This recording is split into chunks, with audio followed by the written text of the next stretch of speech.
il est peu de philosophes vivants qui exercent une influence aussi importante sur des réalisateurs contemporains de premier plan que Stanley Cavell. Terrence Malick, qui fut son étudiant, Luc Dardenne, qui fut l'élève d'Emmanuel Lévinas mais connaît des passages des œuvres de Cavell par cœur, Arnaud Desplechin, qui pense que le livre de Cavell sur Shakespeare devrait être lu par tout aspirant réalisateur, Jacques Audiard, qui, dit-on, aurait déjà offert à certains critiques de cinéma son recueil « Le cinéma nous rend-il meilleur ?» Tous ces réalisateurs font partie de ces cinéastes qui trouvent chez le philosophe américain des ressources pour penser et faire leur cinéma. Si ces éléments commencent à être connus des cinéphiles, on connaît moins cependant l'importance de Stanley Cavell pour la pensée anglo-saxonne du cinéma,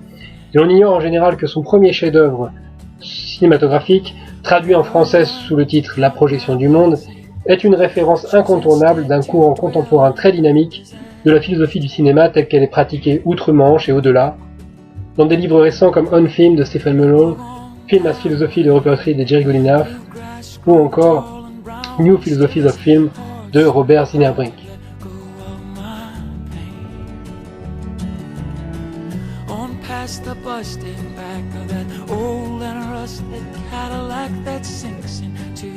Partant de la conviction qu'on ne peut pas vraiment comprendre les œuvres ultérieures de Cavell sur le cinéma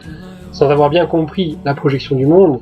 qu'il s'agisse d'À la recherche du bonheur, de La protestation des larmes, du recueil déjà cité et intitulé Le cinéma nous rend-il meilleur, de Philosophie des salles obscures ou de Philosophie le jour d'après-demain,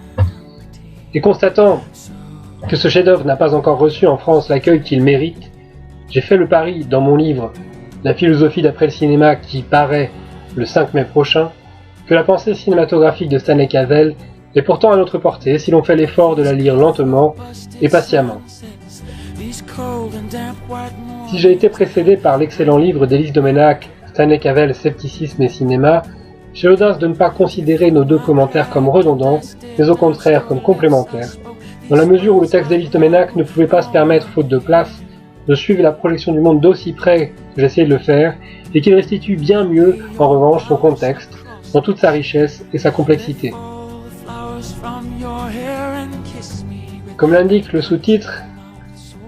La philosophie d'après le cinéma propose donc une lecture détaillée de la projection du monde, éclairée par ses sources wittgensteiniennes et par l'ensemble de l'œuvre philosophique de Stanley Cavell.